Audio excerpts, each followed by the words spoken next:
anak-anak, pada video kali ini kita akan belajar tentang mengenal di sebagai kata depan dan di sebagai awalan. Nah, sebelumnya tahukah kamu mengenai di sebagai kata depan dan awalan? Kalau gitu, ayo kita pelajari bersama. Anak-anak, yang pertama kita akan belajar tentang di sebagai kata depan. Nah, kata depan itu disebut juga preposisi.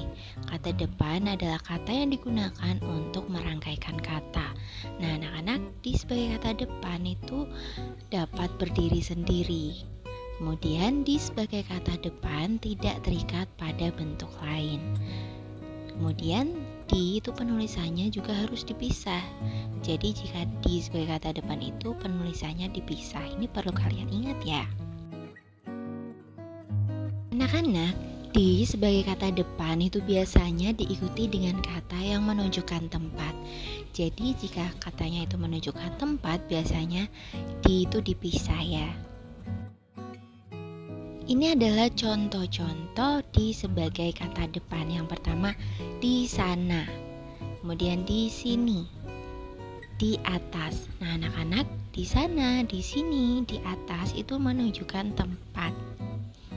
Jadi, di-nya itu dipisah atau di sebagai kata depan ini.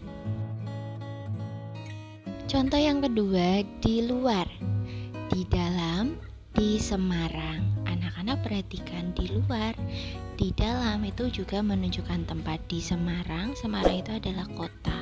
Ini juga suatu tempat. Jadi penulisan di-nya itu dipisah. Ini di sebagai kata depan. Contoh berikutnya di sebagai kata depan adalah di sekolah, di toko, di sungai. Nah, ketiga kata ini menunjukkan tempat, jadi di-nya itu dipisah. Anak-anak perlu ingat, di sebagai kata depan itu dipisah, kemudian digunakan biasanya untuk menunjukkan kata tempat. Setelah kita belajar di sebagai kata depan, sekarang kita akan belajar di sebagai awalan. Nah, anak-anak, awalan itu juga disebut imbuhan. Nah, penulisannya itu dirangkai dengan kata yang mengikutinya. Nah, penulisan di sebagai awalan juga dirangkai dengan kata yang mengikutinya. Di sebagai awalan biasanya diikuti kata kerja. Awalan ini akan membentuk kalimat pasif. Anak-anak masih ingat gak kalimat pasif? Kalimat pasif itu kalimat yang subjeknya dikenai kegiatan. Contoh di sebagai awalan yang pertama, diminum, disapu, dibaca. Nah, anak-anak perhatikan, ketiga kata ini adalah kata kerja. Nah, ketika di sebagai awalan itu di-nya digabung dengan kata berikutnya. Jadi berbeda dengan di yang sebagai kata depan. Kalau tadi dipisah, kalau di sebagai awalan itu digabung. Diminum itu digabung, disapu juga digabung, dibaca juga digabung. Sekarang anak-anak tahu kan bedanya? Contoh berikutnya, dipakai, ditulis, diantar. Ini semuanya juga di-nya digabung karena ini adalah kata kerja.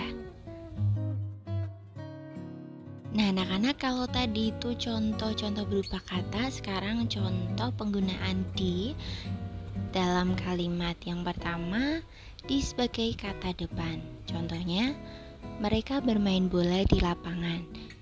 Nah, anak-anak perhatikan, di lapangan, di-nya dipisah karena apa? Karena lapangan adalah suatu tempat. Kemudian kami belajar dengan dia di sekolah.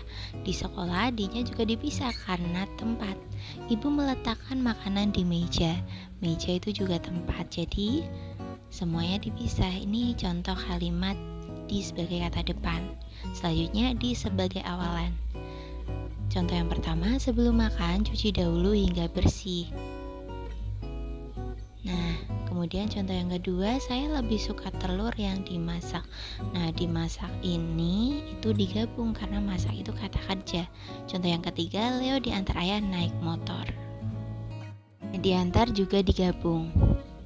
Sekian anak-anak pembelajaran kita tentang di. Semoga dengan video ini anak-anak bisa lebih paham ya. Nah, sekarang kakak punya satu pertanyaan nih buat kalian. Nanti jawab di kolom komentar ya. Kalau didorong, itu D-nya digabung atau dipisah? Jawab ya. Jangan lupa like, subscribe, dan komen. Sampai jumpa di video berikutnya.